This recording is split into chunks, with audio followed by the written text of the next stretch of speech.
제4주차 강의를 시작하겠습니다. 4주차 강의를 시작하기 앞서서 지난번에 알려드린 강의 계획서 내용을 약간 수정하는 것에 대해서 다시 한번 공지해 드리겠습니다. 지난번에 말씀드린 바와 같이 2주차에서 오늘 하게 될 4주차 강의의 제가 내용은 강의 계획서 상에 있는 2주차부터 4주차의 내용보다는 북미 지역연구와 국제투자 이 양 과목에 관련된 사전 지식으로서 공통 토픽을 엄선해서 강의한다고 말씀을 드렸습니다. 이제 5주차부터는 그것이 온라인이 지속될지 또는 오프라인으로 갈지 그건 좀 더 두고 봐야 되겠습니다만은 어떻든 간에 5주차부터는 온라인으로 진행하든 오프라인으로 진행하든 강의 계획서 상에 있는 2주차 강의 내용서부터 진행하도록 하겠습니다. 실질적으로는 이제 2, 3, 4주의 강의가 지연됐습니다만은 뒤에 중간고사나 기말고사 할 때 우리가 여분의 시간에 우리가 관련되는 주제를 가지고 강의하는 것을 고려하면 실질적으로는 2주차 강의가 딜레이 되는 것입니다. 이 2주차 강의 딜레이는 온라인이든 오프라인이든 간에 상관없이 남은 스케줄에서 충분히 커버가 될 것입니다. 따라서 여러분들은 2주차에서부터 4주차까지의 이 강의에 관련되는 토픽을 제가 지금 하고 있습니다만은 추가적으로 좀 더 사전 지식을 공부한다고 생각하시면 되겠습니다. 강의 계획서상에 있는 강의 내용은 다 커버될 것입니다. 그리고 이거는 사전 지식으로 제가 여러분들에게 강의 드리는 것이기 때문에 중간고사나 기말고사 시험 범위하고는 관계가 없습니다. 따라서 편안하게 본 과목과 관련된 사전 지식으로서 여러분들이 편안하게 공부하면 되겠습니다. 중간고사나 기말고사 그리고 과제, 시험평가와 관련해서는 강의 계획서상에 있는 거하고 변함이 없습니다. 다시 한번 알려드리는 바입니다. 자, 이제 지난주에 3주차 강의에서 끝내지 못한 5번째 토픽, 기업의 사회적 책임에 대해서 연이어서 강의하도록 하겠습니다. 지난주에는 기업의 사회적 책임에 대해서 1절 CSR의 중요성을 강의했고요. 그 다음에 2절에 CSR과 기업 성과 간의 상관관계에 대해서 마치지를 못했습니다. 그래서 오늘 4주차 강의는 연이어서 기업의 사회적 책임에 대해서 강의 드리도록 하겠습니다. 사회공헌에 대해서 말씀을 드리면 사회공헌 활동을 마케팅으로 연결시키는 공익연계 마케팅을 전개할 경우에 기업은 PR 효과뿐만 아니라 매출 증대를 기대할 수가 있겠습니다. 예를 들면 미국의 대표적인 신용카드 회사인 아메리칸 익스프레스, 흔히 아멕스라고 그럽니다. 이 아멕스사는 일반적인 분들에게 신용카드를 제공하는 게 아니라 그래도 엄선해서 신용카드를 발행하고 있습니다. 따라서 아멕스 카드를 가지고 있다고 하면 미국 내에서는 이 사람은 어느 정도 사회적으로 신용이 괜찮은 사람이다. 이렇게 평가할 수 있는 프리미엄 카드라고 할 수 있겠습니다.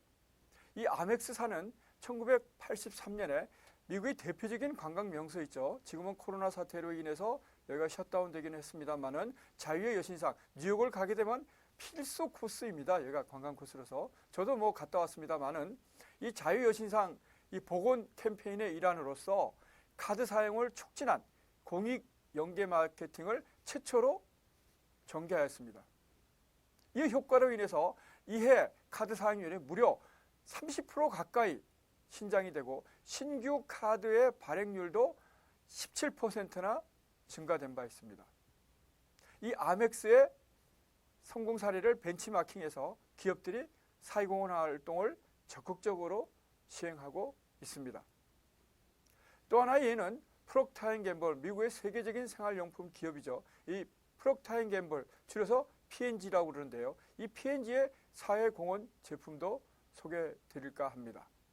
P&G는 2000년에 개발한 식수 정화 제품 퓨어, 영어로는 PUR이라고 하는데요. 이 퓨어를 CSR 대표 상품으로 선정한 바 있습니다. 개발국 저소득층을 대상으로 개발한 피오가 예상외로 판매가 부진하게 되자 P&G사는 CSR 차원에서 접근하기로 과감하게 전력을 전환한 바 있습니다. 2005년 12월에 이탈리아 까르푸 매장에서 파키스탄 지진 구호 캠페인으로서 일주일간 P&G 세제류를 판매한 바 있는데요. 그 판매가 성공적으로 이루어지면서 그 수익금으로 피오 7만 개를 기부한 바 있습니다. 파키스탄 지진 구호 캠페인이라는 이 공익적인 마케팅을 선정해서 성공한 또한 대표적인 사례라고 할 수 있겠습니다. 사회공헌 활동은 기업에게는 일견 비용 부담이 되고 있는 것은 현실입니다. 그러나 이것을 경영 전략과 연계시킨다면 긍정적인 효과를 거둘 수 있음은 우리가 방금 살펴본 아멕스나 P&G 사례에서 알 수 있습니다. 기부에 그치는 사회공헌 활동에서 탈피해서 기업이 가진 역량과 사회적 필요성을 연계해서 시너지를 창출하는 전략적 마인드가 기업으로서는 필요하다고 하겠습니다. 이제 3절로 진행할까 합니다. 3절은 CSR 우수 기업 사례에 대해서 살펴보겠습니다. 첫 번째, 환경 경영입니다. 이 환경 경영과 관련해서는 일본의 대표적인 전기전자 기업인 마쓰시다 전기를 예를 들었습니다. 이 마쓰시다는 그린 상품, 우리가 흔히 이제 친환경 제품을 의미하죠. 그린 상품의 개발과 판매에 주력해서 2006년에 그린 상품이 전체 마쓰시다 전기의 매출에서 차지하는 비율이 50%를 초과한 바 있고 향후 70% 수준까지 높일 계획으로 있습니다. 그린 상품을 개발하는 데 있어서 고객 및 환경단체와의 의사소통을 중시하고 자체적으로 그린 상품의 등급을 매겨서 친환경 제품 개발을 마쓰시다 전기는 주도하고 있다고 평가할 수 있습니다.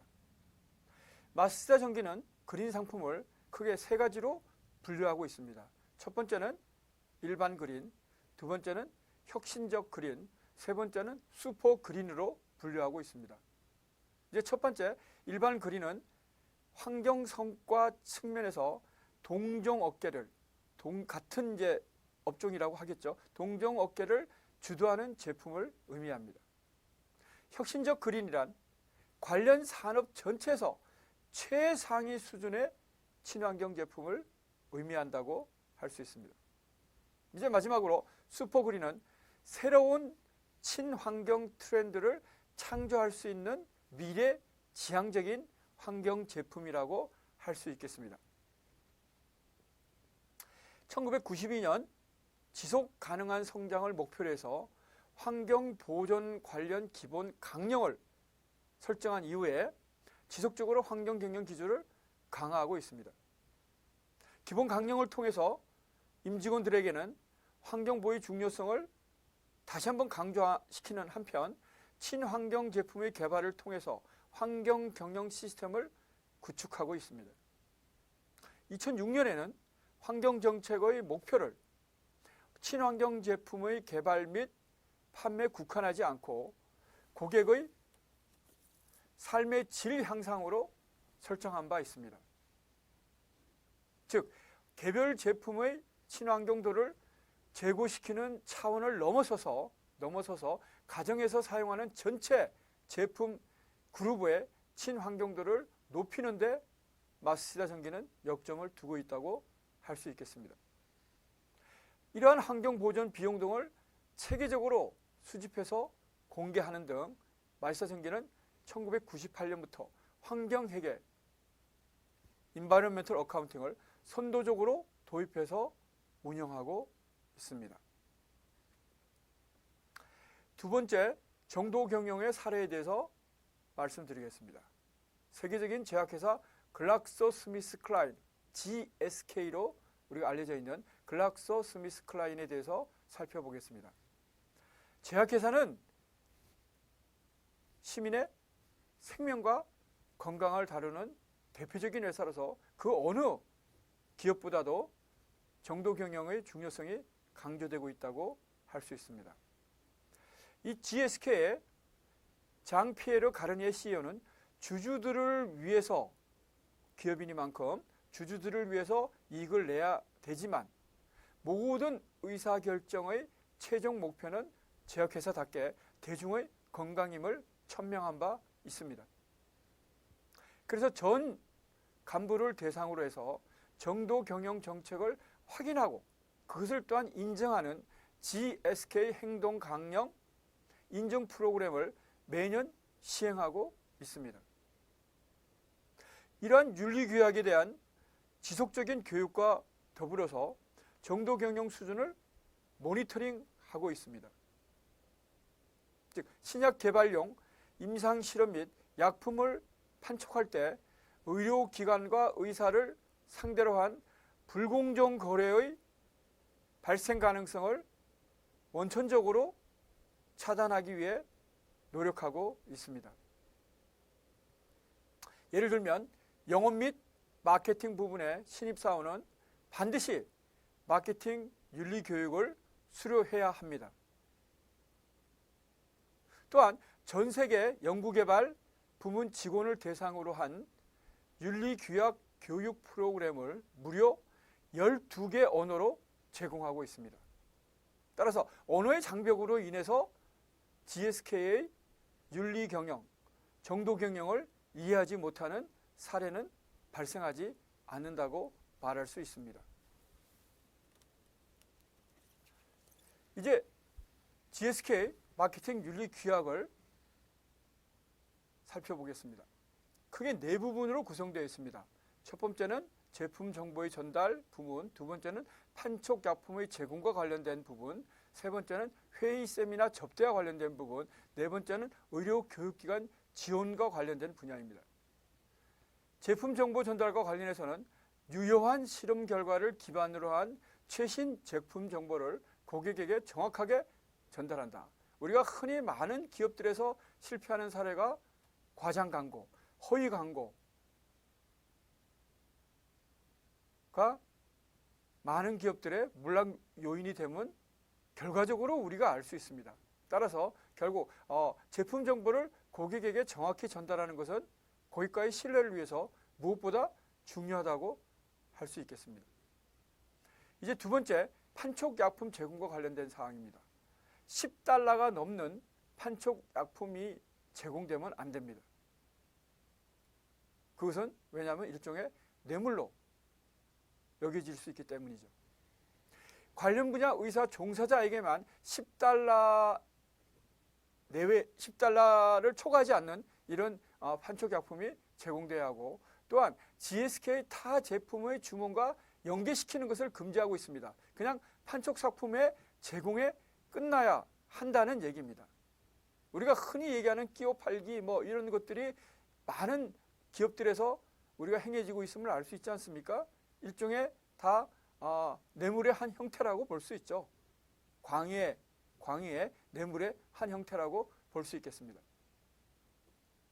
세 번째, 회의, 세미나, 접대와 관련한 부분입니다.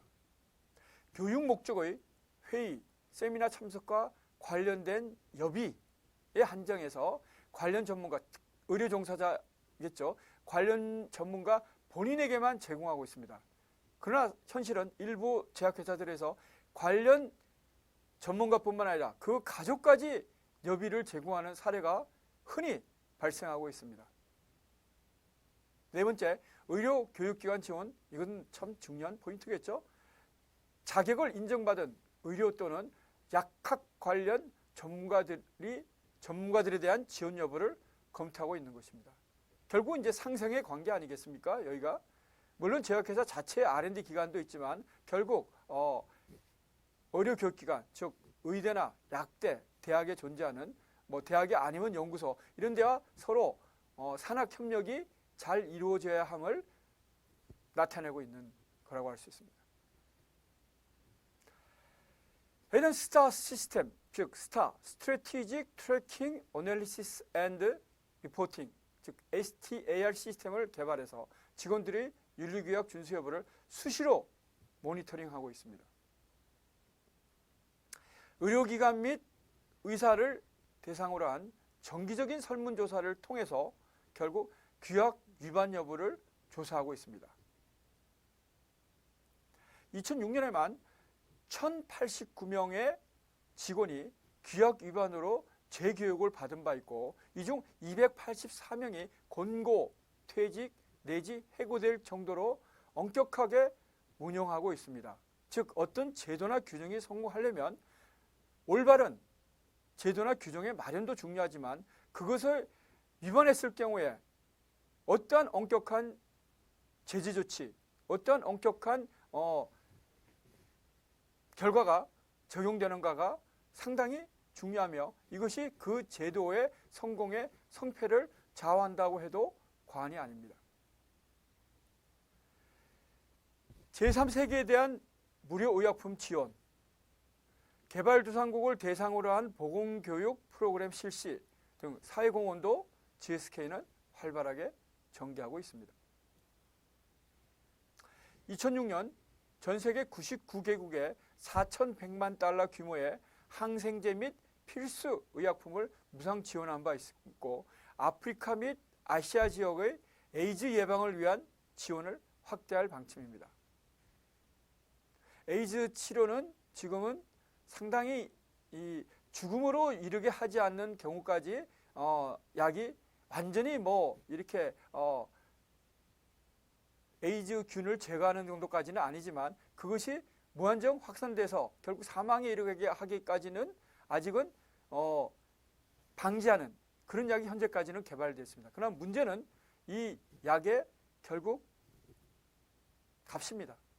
그리고 상당히 많은 약을 집단으로 해서 복용해야만 결국 에이즈균이 결국 확산되는 것을 방지할 수 있는 수준으로까지 현재 약이 개발되어 있습니다. 그러나 문제는 이제 고가라서 비용이 문제겠죠. 그래서 특히 아시아 및 대부분의 아프리카 국가들에게서는 이러한 에이즈 예방을 위한 이런 치료약이 상당히 이제 중요하다고 할 수 있습니다.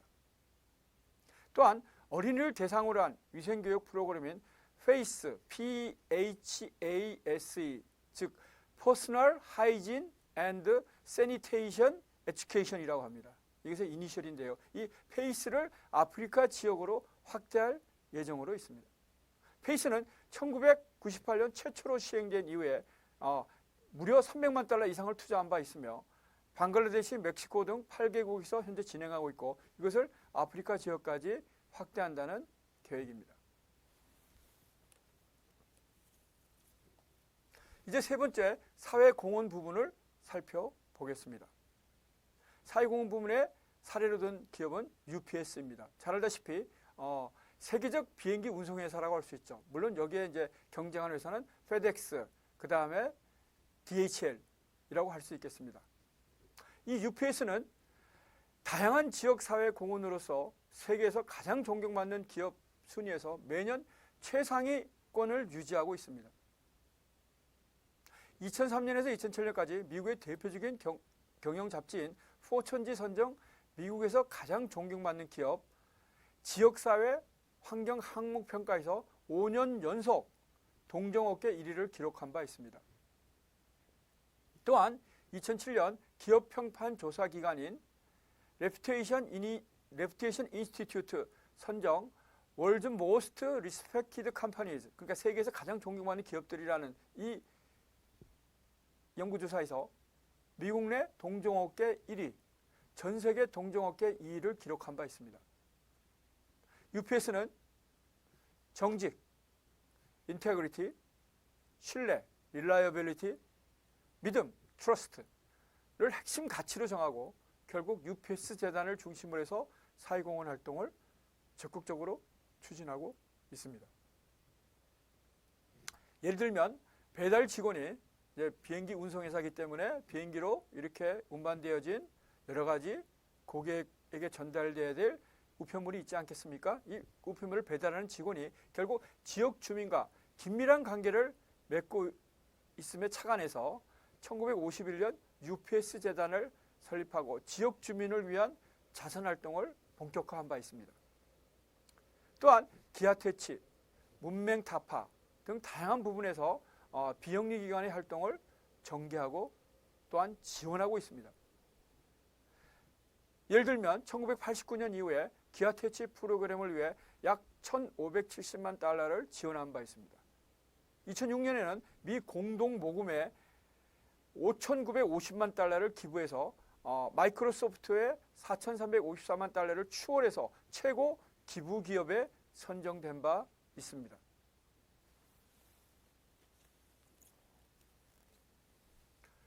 또한 UPS 직원들이 직접 참여하는 자원봉사 활동도 병행하고 있습니다. 2003년부터 매월 세계 50여 개국 2만 명 이상의 UPS 직원이 거주하는 지역사회를 대상으로 UPS 글로벌 자원봉사 주간을 진행하고 있습니다. 1968년부터 매년 40에서 50명의 간부를 사회봉사 프로그램에 참여시키고 있으며 자원봉사 경험을 통한 리더십 향상을 도모하고 있습니다. 즉, 이러한 사회봉사 프로그램 활동을 통해서 다양한 부류의 사람들과의 만남이 일어나게 되고요. 또 이러한 만남을 통해서 결국 의사소통 관련 문제점을 파악하는 한편 해결 방안을 모색하고 있습니다.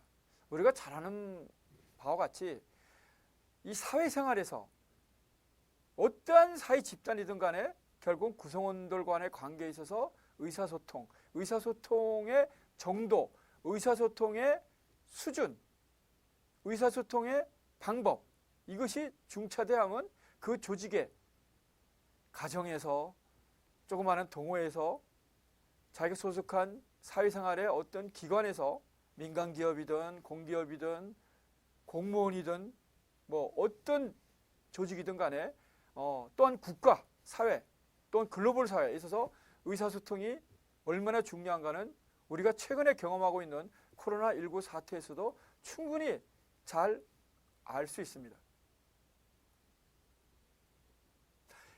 UPS는 이런 지역사회뿐만 아니라 결국 이민자, 자사 근로자에게도 존경받는 기업이 되기 위해서 지속적으로 노력하고 있는 미국의 대표적인, 아니면 뭐 전 세계 대표적인 기업이라고 말씀드릴 수 있습니다. 예를 들면 전략적으로 다수의 이민자들을 고용하고 또한 정년 보장을 해줌으로써 우리가 그야말로 요즘에 이 정년 보장이 얼마나 중요한 우리 근로자들 또한 취업에 나서고 있는 우리 사회 초년생들에게 얼마나 중요한 이게 직장을 고르는 선택 기준이 되면 잘 알고 있죠.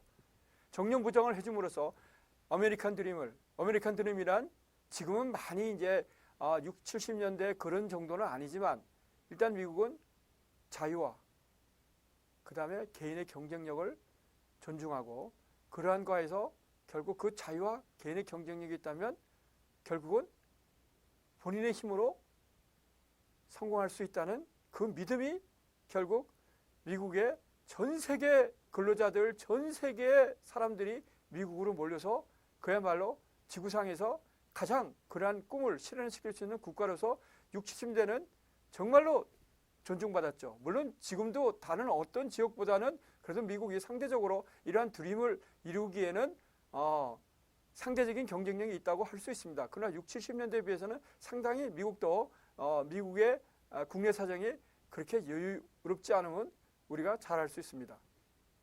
심지어 제가 80년대 유학 가서 경험했던 그 미국의 경우도 아닙니다. 그때만 해도 미국은 상당히 그야말로 여유로우면서도 너그러운 이런 국가의 강대국의 그런 그 위상을 가지고 있었습니다. 그러나 지금은 그야말로 미국뿐만 아니라 전 세계가 결국은 상당히 어려운 상황에 처해 있습니다. 코로나19 사태뿐만이 아니라 이 사태 전에도 지금 글로벌 경기 침체 등 다양한 요인들로 인해서 결국 전 세계적으로 빈부의 차이가 발생하고 한 국가 내에서도 지역 간의 편차가 심해지면서 결국 세대 간 또한 뭐 직장 갈등도 일어나면서 결국 이것이 뭐 일국의 문제가 아닌 전 지구적인 전 세계가 당면하고 있는 해결해야 될 대표적인 과제가 되고 있습니다. 자, 다시 UPS로 돌아와서 이러한 아메리칸 드림을 성취할 수 있는 대표적인 기업으로서 평가되고 있습니다. 예를 들면 미국 내 간부급, UPS 미국 내 간부급의 32%를 소수민족이 차지하고 있습니다. 동양인이 4%, 흑인이 17%, 히스패닉이 10%, 기타 1%로 구성되어 있습니다. 이 정도의 어떤 그 퍼센티지를 가지고 있는 기업은 미국 내에서도 거의 없다고 얘기할 수 있습니다. 1교시 강의를 여기서 마치겠습니다.